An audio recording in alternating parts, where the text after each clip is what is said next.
안녕하세요. 오늘도 사연살롱을 찾아주셔서 감사합니다. 저는 30대 중반의 나이에 9살 연하 남편과 결혼했다가 2년 만에 이혼하고 다시 싱글이 된 여성입니다. 30대 중반의 나이에 재혼도 아닌 초혼을 했으니 결혼이 늦었다고 하면 꽤 늦은 편이었는데 사실 그런 데는 나름의 이유가 있었어요. 제가 20대에 청첩장까지 다 돌리고 파혼을 한 경험이 있거든요. 그것도 다른 문제 때문이 아닌 제가 변변한 학벌이 없고 저희 집이 가난하기 때문이었는데 그때는 참 너무 비참했어요. 파혼한 남자친구는 연애도 꽤 오래 했고 둘 다 20대 혈기왕성한 나이인 만큼 조금 과장해서 서로 목숨 걸고 열렬히 사랑했는데 파혼할 때는 그런 사랑도 아무 소용이 없더라고요. 아니 오히려 믿었던 그 남자의 배신 때문에 상처만 더 깊었는데요. 그 남자 엄마는 사실 처음부터 내키지 않았는데 그래도 자기 아들 때문에 억지로 결혼을 시키려고 하다가 저 같은 애를 며느리로 들일 바에는 자기 아들 총각 귀신 만드는 게 낫다고 그 남자의 어머니가 그러셨는데 저는 그럼에도 불구하고 무슨 자신감인지 당연히 남자친구는 제 편을 들어줄 거라고 믿었어요. 그런데 처음에는 제 편인 것처럼 우리 엄마가 왜 그러는지 정말 모르겠다. 자기야. 일단 나만 믿어. 나는 무슨 일이 있어도 자기랑 결혼할 거야. 우린 벌써 청첩장까지 다 돌렸잖아. 라고 했는데 시간이 길어지면서 나중에 저에게 최종적으로 한 말은 미안하다는 말이었어요. 자기는 자기 엄마를 거스르고 저랑 살 자신이 없다고 구차한 변명을 하더라고요. 그리고 하늘이 무너진 것 같은 고통 속에 살던 어느 날 그 남자가 저에게 이별 통보를 하기 전에 조건 좋은 여자랑 중매로 만났다는 사실을 알게 되었는데 결국엔 그 남자도 자기 엄마랑 똑같은 사람이었더라고요. 그 여자가 저보다 낫다고 생각했는지 그 남자는 구차한 변명을 하며 환승이별을 했고 저희가 결혼하기로 한 날 제가 아닌 그 여자랑 그 남자가 식을 올렸는데 그때는 어린 마음이 그랬는지 살고 싶지 않았어요. 그 남자의 마음이 변한 것도 용납이 되지 않았고 내가 있어야 할 그 결혼식장에 다른 여자가 내 남자친구의 팔짱을 끼고 버진로드를 걷는다는 것도 받아들일 수 없었는데요. 그러면서 엉뚱하게도 엄한 화살은 저희 부모님에게 향했어요. 나는 왜 하필이면 이런 가난한 집에 태어나 사랑하는 사람한테 버림까지 받아야 하나.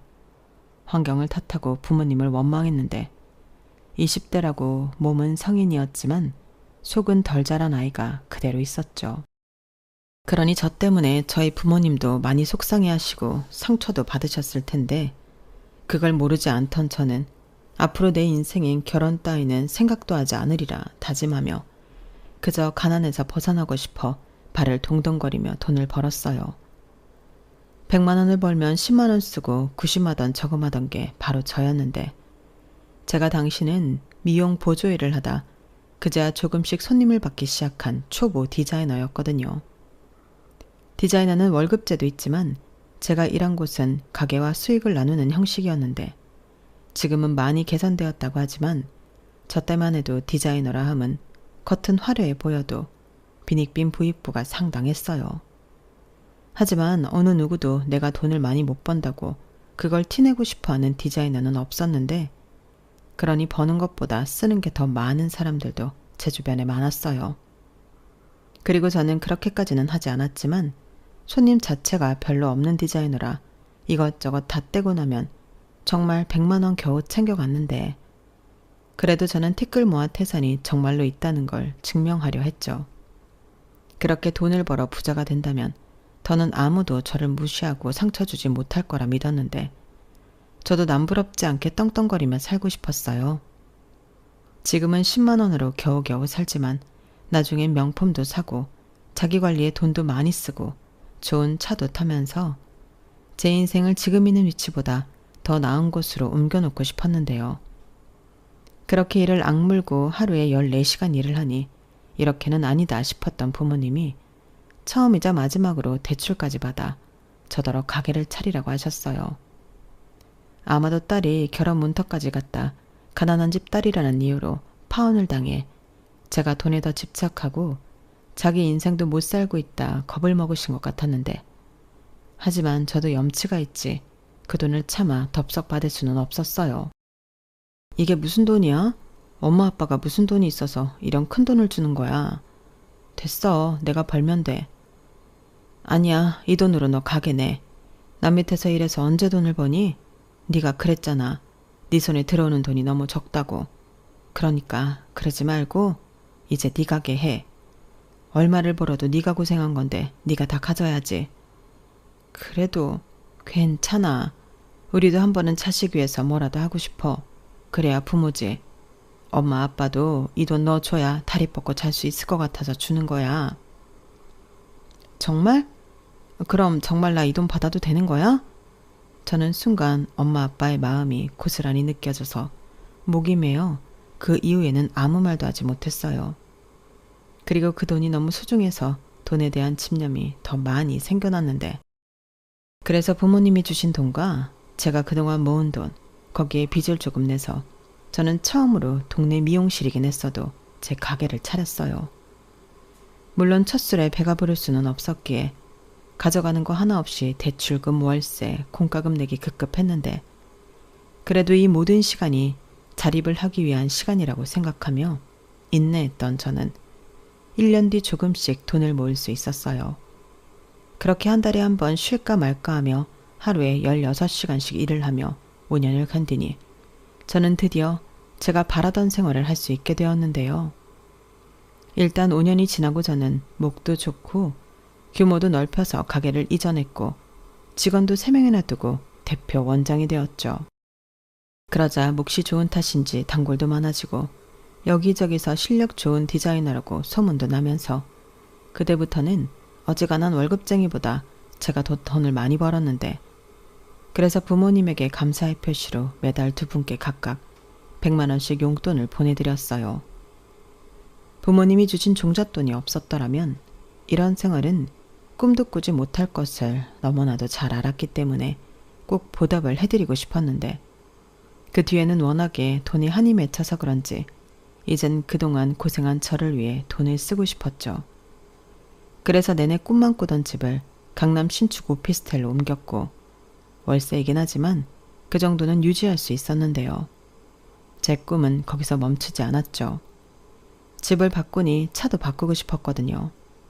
그것도 말로만 듣던 외제차도 리스로 뽑아 타기 시작했는데, 확실히 좋은 집에서 살고 좋은 차를 타고 다니니 삶의 만족도가 굉장히 높아지더군요. 그리고 이 생활을 계속 유지하고 싶었던 저는 나태해질 틈 없이 열심히 일을 해야만 했는데요. 그러니 제 주변에서는 저를 보고 아유, 저기 원장이 돈독이 잔뜩 올랐어. 시집갈 생각은 안 하고 그냥 돈 버는 재미로 산다니까? 이렇게 말하는 것도 듣게 되었죠. 하지만 딱히 부정할 수는 없는 말이라 뭐라고 반박도 못했는데 그 말이 진짜라서 오히려 놀랄 정도였어요. 그리고 그때는 몇 명 없던 친구들도 모두 시집을 가서 어떤 친구는 벌써 애까지 있었는데, 그렇다 보니 싱글인 제가 만날 친구도 거의 없다고 봐도 무방했어요. 그러니 나쁜 짓 하는 것도 아니고 내가 열심히 벌어 나한테 쓰며 행복한 삶을 사는 것을 삶의 이유이자 낙으로 생각하고 살게 되었는데요. 솔직히 지금도 그게 뭐가 나쁜가 그런 생각을 하고 있어요. 친구들이 전부 저를 부러워했는데 제가 남의 돈으로 호강하는 게 아니라 제가 열심히 번 돈으로 호강하는 거니 당당하지 않을 이유가 없었죠. 그러다 매일 늦게 퇴근해 반주를 하는 낙으로 살다 보니 살이 부쩍 찌게 되었고, 아무래도 미용 일을 하다 보니 보여지는 것도 무시할 수는 없었는데요. 그래서 더는 이렇게 방치하면 안 될 것 같아 운동을 하기로 결심했어요.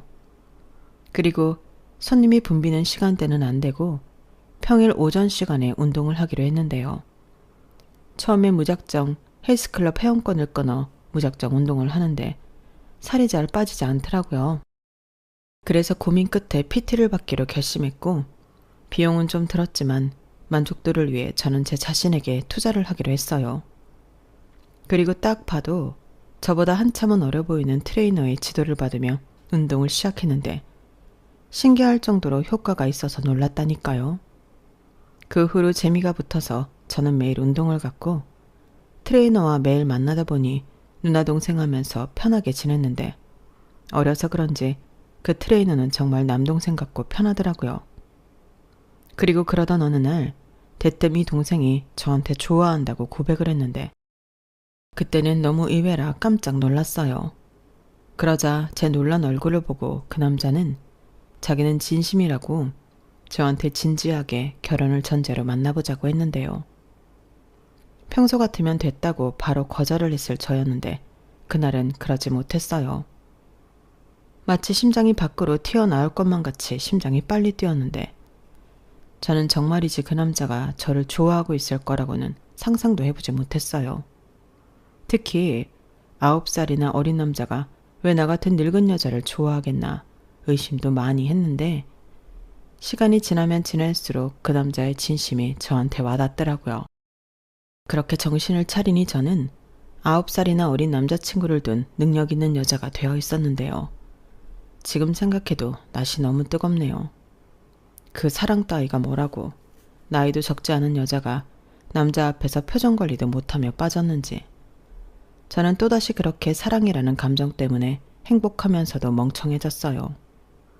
그러면서 전처럼 돈 없다고 이 남자한테 차일 리는 없다며 안심했는데 그걸 또 역으로 이용당할 줄도 몰랐던 거죠. 저는 그만큼 시간이 가면 갈수록 오랜만에 하는 연애에 푹 빠졌어요. 그러다 그 남자의 본가가 지방에 있었는데 자기 어머니 생신이라고 괜찮으면 저더러 함께 내려가 인사를 드리고 오자 했는데 그때는 결혼 이야기가 나온 것도 아닌데 가슴이 철렁하더라고요. 그래서 그건 아직 이른 것 같으니 다음에 가겠다고 좋게 거절한 적도 있었는데요. 교제하고 1년 조금 넘으니 남자친구 어머니도 제가 궁금하다고 집에 한번 왔으면 좋겠다 하신다는 말을 듣게 되었어요. 사실 그때도 부담스러운 건 마찬가지였는데 또 한편으로는 단순히 인사만 오라고 한 일에 제가 너무 오버하는 건 아닌가 싶은 마음도 들더군요. 상대는 결혼 생각도 없는데 저만 지레짐작해 결혼 생각은 없다 하는 것 같아 민망해졌어요. 그래서 그때는 알겠다고 인사를 드리러 가자 하고 당일이 되었는데 매일 편한 복장만 보다 잘 차려진 그 남자의 모습에 저는 한 번 더 심쿵하게 되었어요. 아무래도 키도 크고 몸도 좋은데 잘 차려입기까지 하니 사람이 완전히 달라 보이더라고요. 그리고 그렇게 모처럼 저도 가게에 휴가를 내고 남자친구와 드라이브 겸 남자친구 본가에 가서 인사를 드렸는데 제가 9살이나 많다는 걸 아신다는 부모님은 걱정과 달리 저를 참 예뻐해 주셨어요. 자기 아들 만나줘서 고맙다. 생각보다 제가 관리를 잘해서 동안이라 당신 아들이랑 나이 차이가 나는 줄도 모르겠다 등 저를 신경 써주시는 말씀도 잊지 않고 해주셨는데요. 그러다 덜컥 남자친구 어머니가 그러셨어요. 둘이 교제한 지도 1년 넘었으면 시간 끌 필요 없이 결혼까지 생각해봐. 나는 둘이 같이 있는 모습을 봐서 그런지 둘이 빨리 결혼했으면 좋겠네? 당신은 어때? 우리 예비 며느리 참 곱지? 미용 일을 해서 그런가? 아주 멋쟁이야. 나도 염색이라도 좀 하고 올걸. 이렇게 말씀하시는데 저는 깜짝 놀랐어요.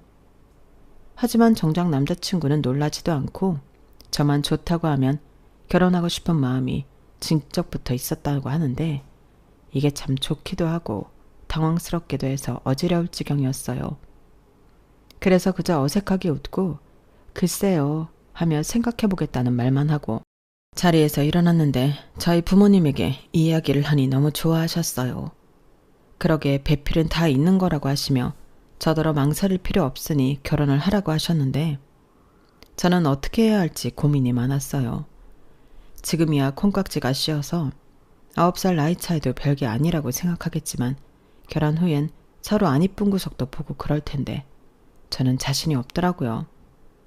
하지만 이젠 다 글렀다 생각했던 딸이 결혼할 수도 있다는 희망에 부모님은 너무 좋아하셨고 당신들도 제 어린 남자친구를 한번 보고 싶다며 집에 초대하셨는데 남자친구가 이 말을 듣고 너무 가고 싶다고 어린아이처럼 방방 뛰었어요.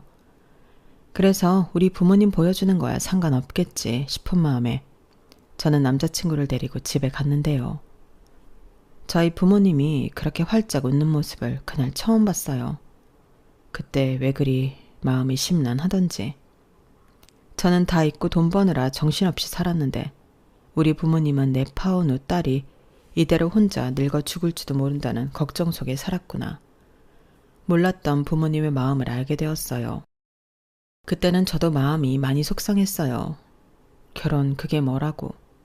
그런 마음이 들면서 할 수 있으면 할까 하는 생각을 하게 되었는데 그때까지 남자친구와 만나면서 저는 저에게 전적으로 맞춰주는 남자친구를 높게 평가하고 있었어요. 나이는 어리지만 누구보다 배려심 깊고 말도 예쁘게 하는 남자친구가 귀여운 구석도 많지만 저보다 더 어른스러운 구석도 많다 생각했는데 그런 남편을 갖는 것도 꽤 행복할 것 같았어요. 생각을 바꾸니 마음도 따라 그렇게 변하더라고요. 그리하여 저희는 양가에 인사도 드렸겠다. 결혼을 긍정적으로 생각하게 되었고 남자친구는 자기가 준비한 프로포즈 반지라며 저에게 이벤트도 해주었는데 살면서 이런 날이 나한테도 일어날 수 있구나. 그날은 나이랑 상관없이 감동을 받아 펑펑 울었어요. 그리고 남자친구가 끼워준 반지를 보며 나도 날 버리고 다른 여자랑 결혼한 그놈 못지않게 사랑받고 단란한 가정을 꾸려보겠다 하는 각오를 하게 되었는데요. 결혼 준비는 두 번째였지만 역시나 쉽지 않았어요. 오히려 그때랑은 뭐가 이리도 많이 변했는지 더 복잡하고 돈도 더 많이 드는 것 같았는데 그래도 그때까지는 제법 많이 벌고 있었기 때문에 그 정도는 기꺼운 마음으로 부담할 수 있었어요. 하지만 그렇다고 아주 아무런 문제가 없던 건 아니었는데 예상은 했지만 남자친구가 나이도 그렇고 사회 경험이 별로 없어서 모아놓은 돈이 많이 없더라고요. 거기에 남자친구는 제가 살고 있는 오피스텔과 차가 제 소유의 것으로 알고 있었어요. 그래서 결혼하면 단순하게 자기가 몸만 들어오면 될 줄 알았던 남자친구였는데요. 오히려 제가 집이 월세고 차가 리스라는 말을 하자 몰랐다며 깜짝 놀랐어요. 하긴 제가 연애하면서 굳이 이야기할 필요가 없으니 말을 하지 않았는데 제가 하고 다니는 것도 그렇고 PT를 평일에 받고 있었으니 제가 자기 생각에는 나이도 있고 부를 많이 축적해 놓은 골드미스로 알고 있었던 것 같았어요. 뭐 그렇게 봐줬다면 고맙긴 한데 문제는 이 남자가 혹시라도 제가 돈이 많아 보여 좋았나? 이런 생각을 하니 머릿속이 복잡해지더라고요. 그러니 제 표정에서 그런 불안한 마음을 읽었는지 남자친구는 저에게 이렇게 말했는데요. 자기야, 자기가 무슨 생각을 하는지 알 수는 없지만 이건 알아줬으면 좋겠어. 내가 자기 돈 보고 만나는 거 아니다. 나 그렇게 막 나가는 놈 아니야. 물론 나는 자기가 돈도 많고 자기 관리도 잘하고 그런 모습이 멋있고 동경했으니까 좋아한 건 맞는데 그것 때문에 접근했다거나 그렇게 생각은 하지 않았으면 좋겠어. 그래도 자기 내가 월세 살고 있고 차도 리스라고 해서 실망한 건 맞잖아. 그거야 실망이 아니라 몰랐으니까. 그리고 그것도 내 잘못이지. 물어보지도 않고 당연히 자기 거일 거라고 생각했으니까. 그런데 지금은 아니야. 자기가 벌어서 자기가 쓰는 거고 어떻게 쓸지는 자기 자유잖아. 그런 오해를 하게 해서 내가 더 미안해. 나야말로 자기가 실망했을 거라 생각했는걸. 그래서 혹시라도 하는 생각에 자기를 오해했어. 아니야. 나라도 그런 생각하지. 그렇게 따지면 뭐 나는 실망할 자격이 있나? 자기에 비해 모은 돈도 없는데 우리 서로 마음 풀고 결혼해서 행복하게 살 생각만 하자. 내가 우리 자기 많이 행복하게 해줄게. 맹세해. 그때 빌어먹을 그 맹세를 믿지 말았어야 했는데 저는 남편의 말에 홀랑 넘어갔어요. 그리고 저는 제가 모은 돈과 오피스텔 보증금을 빼고 1억 4천 정도 해서 경기도권 신축 아파트 전세에 들어가게 되었는데 남자친구는 자기가 모았다는 돈 1,000만 원과 집에서 해줬다는 2천만 원, 그렇게 3천만 원을 가지고 혼수를 하기로 했어요. 당연히 전세 계약자는 제 앞으로 보증금은 제 명이었는데요. 확실히 서울에 살다 경기도권으로 나가니 출퇴근이 상당히 어렵긴 하더군요. 하지만 어쩌겠어요. 상황에 맞춰 살아야죠. 그리고 저 못지않게 남자친구, 아니 남편도 출퇴근에 어려운 점이 있었는데 지하철을 타고 다니다 안 되겠는지 저랑 같이 출퇴근 시간을 맞춰 같이 다니게 되었어요. 가끔 너무 힘들 때는 남편이 운전을 하기도 했는데 그럴 때는 좀 편하더라고요. 그렇게 저희는 결혼 생활도 나름 무탈하게 잘 하면서 신혼 생활도 재미있게 했는데 그즈음 사회 분위기가 심상치 않더니 얼마 지나지 않아 코로나가 확산되기 시작했어요. 가게 운영을 하며 처음 겪는 일의 연속이었는데 그동안은 그래도 꾸준히 있던 단골 손님들 발길까지 끊겨 운영에 큰 타격을 입게 되었죠. 그래도 저는 문을 닫을 정도는 아니었는데 남편의 헬스장은 달랐어요. 일단 주인이 남편이 아니었고 그 관장이라는 사람이 빚도 꽤 있었는지 유지하기 힘들다며 헬스장 문을 닫게 되었는데 줄지에 남편이 백수가 되었어요. 게다가 시국이 시국이라 할 줄 아는 게 트레이닝밖에 없는 남편은 재취업도 쉽지 않았는데 결국엔 막노동과 대리운전 같은 걸 간간히 했지만 그마저도 벌이가 일정하지 않더니 집에 있는 꼴이 돼버렸어요. 그리고 그 생활이 생각보다 편했는지 남편은 나 당분간은 이렇게 집에서 자기 대신 살림할까? 우리 아직 애기 계획도 없고 큰돈 들어갈 일 없으니까 나 하나 집에 있어도 괜찮을 것 같은데 대신 내가 자기 집에 오면 손 하나 까딱하지 않고 편하게 쉴 수 있게 할게 라고 전업주부가 되겠다는 헛소리를 하기 시작했는데 저는 싫다고 했어요. 자기야, 일단 상황이 나쁘다는 건 알겠어. 그래도 자기 나이도 젊고 이대로 집에서 살림만 하기엔 아깝지. 그러지 말고 쉬엄쉬엄 일 찾아봐.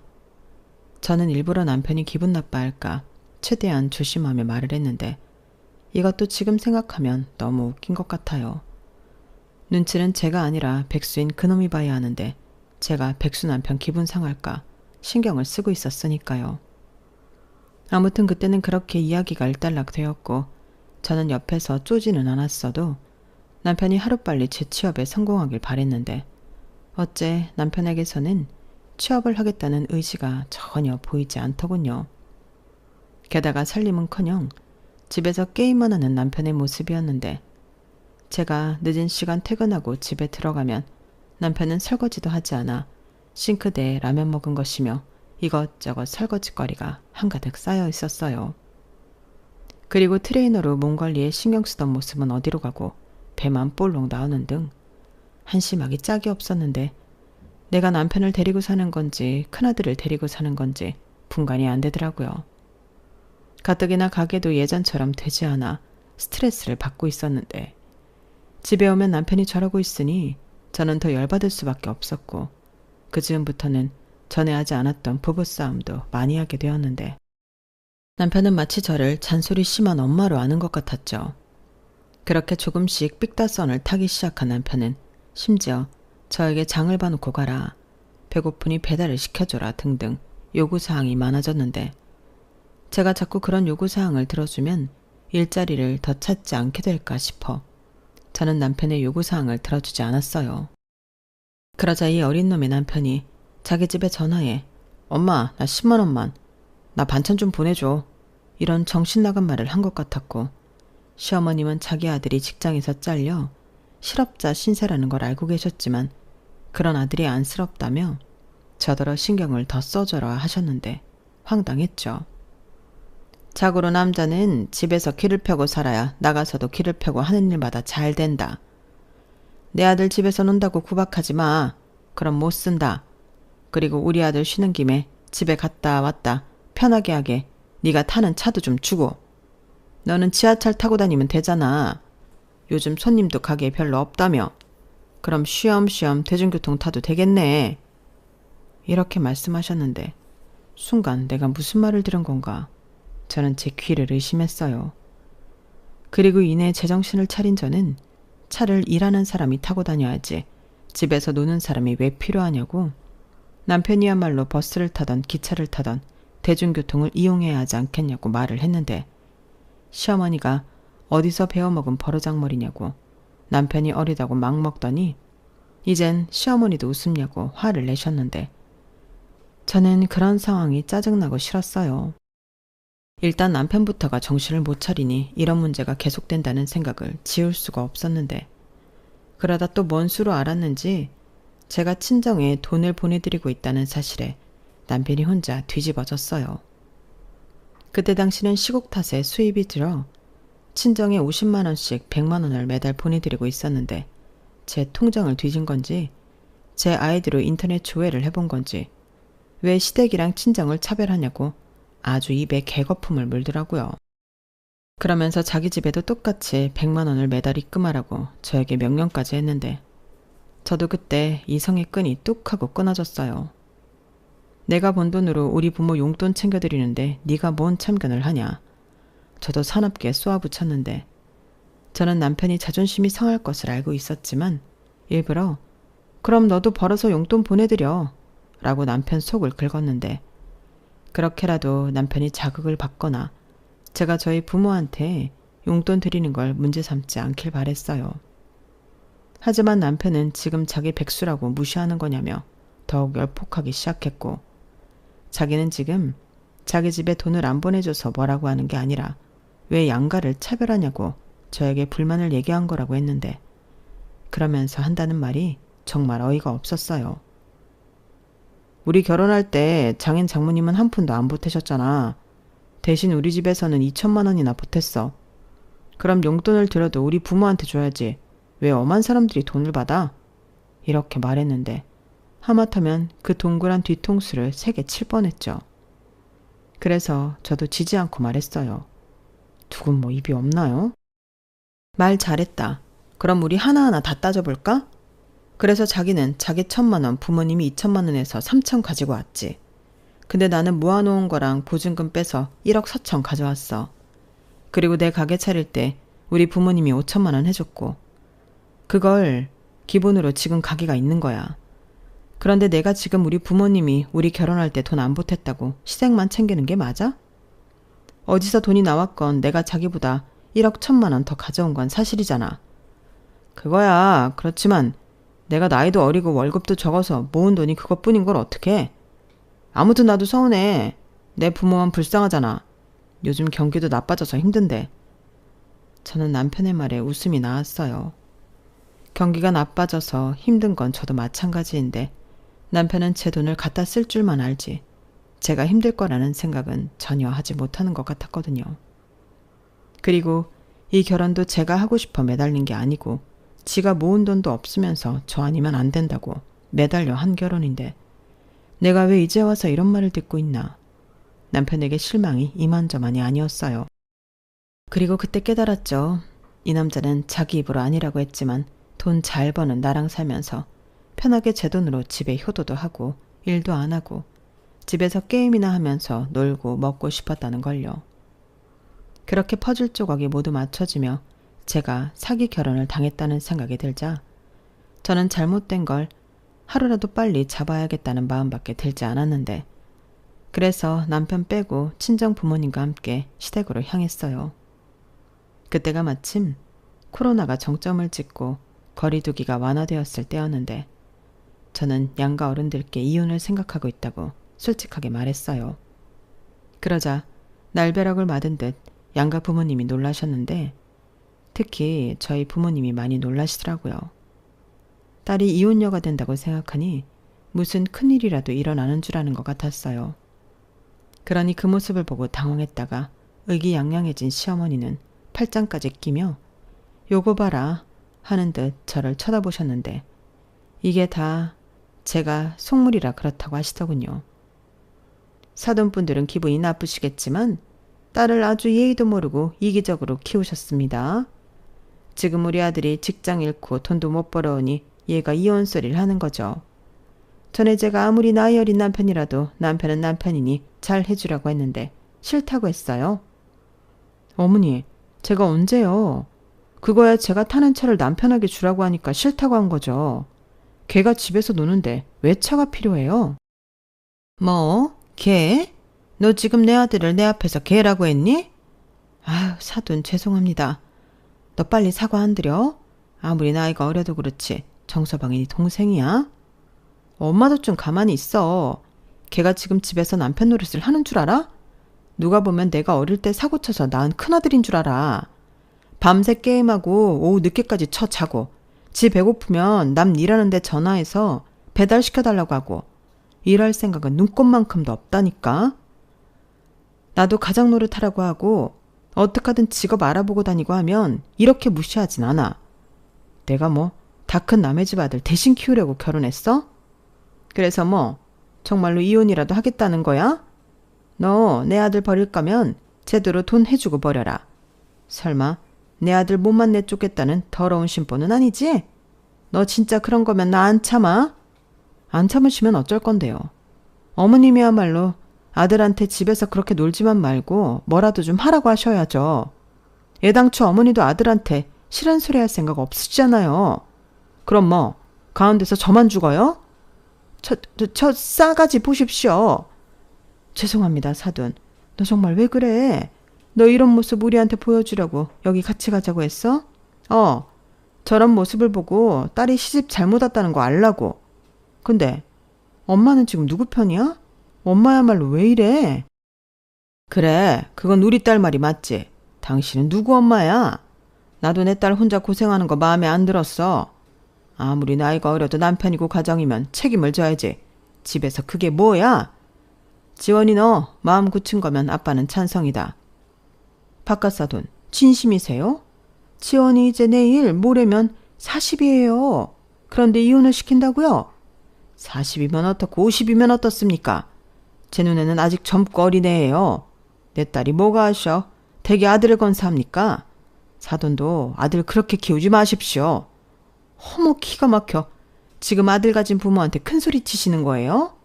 딸이 싸가지 없는 건 다 이유가 있었네.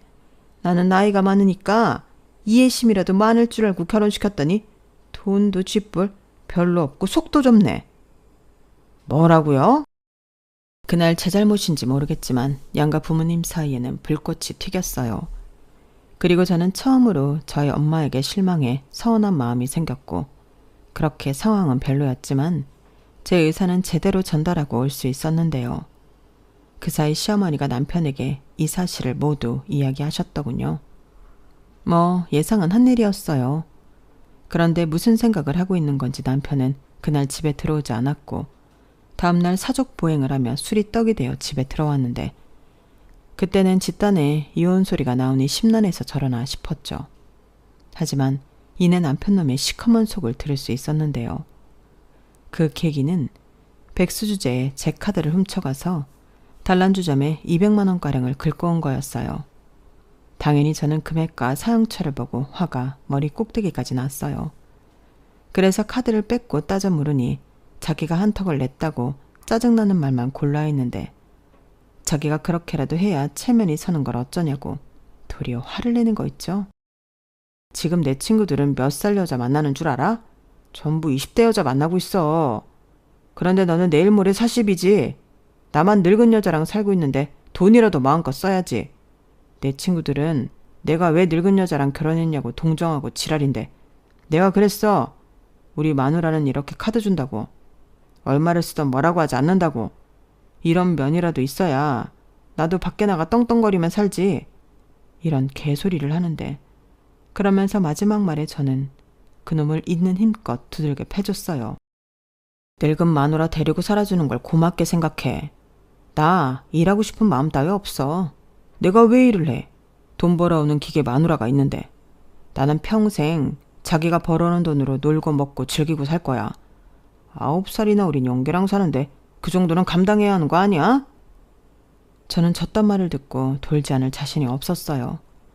그래서 있는 힘껏 그놈을 두들겨 패면서 더는 이렇게 못 산다고 이혼하자고 소리소리를 질렀는데 결국 이웃의 신고로 경찰이 출동했죠.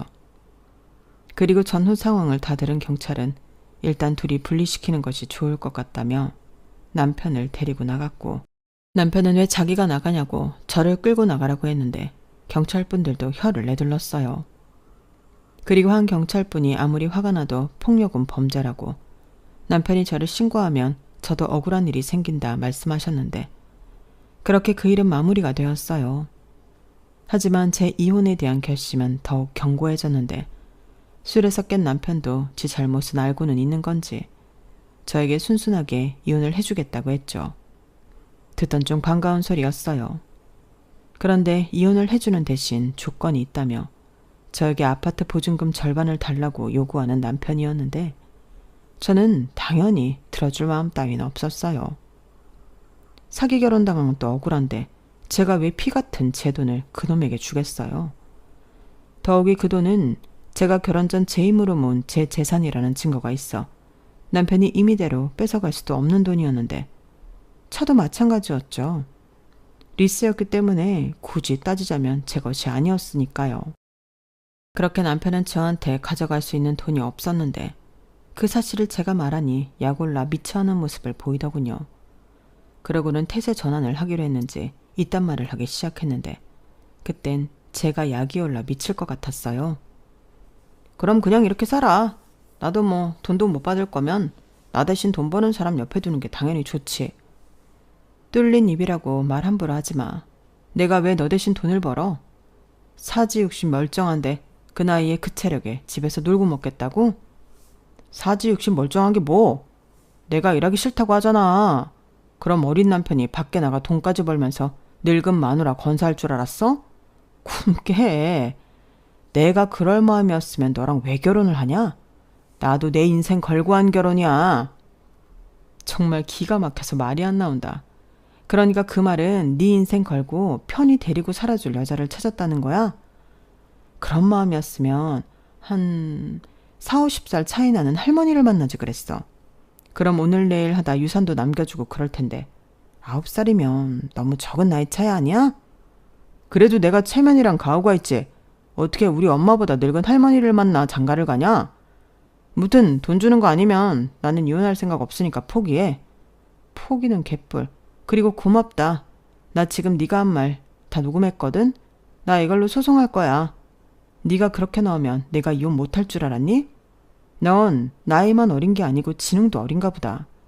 기다려. 곧 니네 집으로 이혼 소장 갈 거니까. 그리고 내 집에서는 하루빨리 꺼져줄래?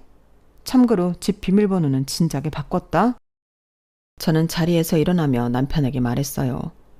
그때 남편의 얼굴 표정은 자기 뜻대로 되지 않아 꼬라지가 난 어린애 같았는데 그제야 콩깍지가 벗겨졌는지 그 꼬라지가 참 추악스럽게 보이더군요.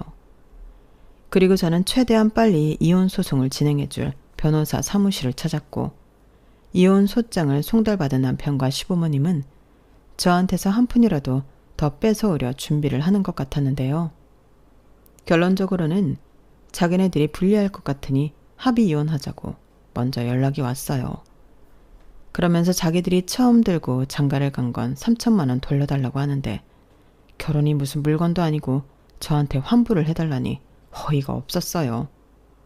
그래서 네가 해온 혼수 그거 다 들고 가라고 배송비는 제가 부담하겠다고 했는데요. 결국 남편 쪽은 그 혼수 과정 각오받고 제 인생에서 떨궈져 나갔습니다. 덕분에 깨끗하게 비워진 전세 아파트는 그대로 다시 내놓기로 했는데요. 저는 가게 근처에 작은 빌라를 매매해 리모델링을 하고 들어갔어요. 워낙에 오래된 구축 빌라라 여기저기 손볼 곳이 많았는데 저는 이제 제 명의로 된 제 집에서 편하게 혼자 열심히 노력하며 남은 인생을 살아가고자 합니다. 결혼 한번 해봤지만 저는 그냥 혼자 사는 게 맞는 것 같아요. 제가 열심히 벌어서 저한테 쓰는 게 더 행복하더라고요. 그리고 이혼 후 아빠에게 많이 혼이 나셨는지 엄마가 저에게 미안하다고 사과를 하셨는데 저는 괜찮다고 했습니다. 이혼녀 딱지를 단 딸내미의 미래를 걱정하는 엄마 마음을 모르지 않았거든요.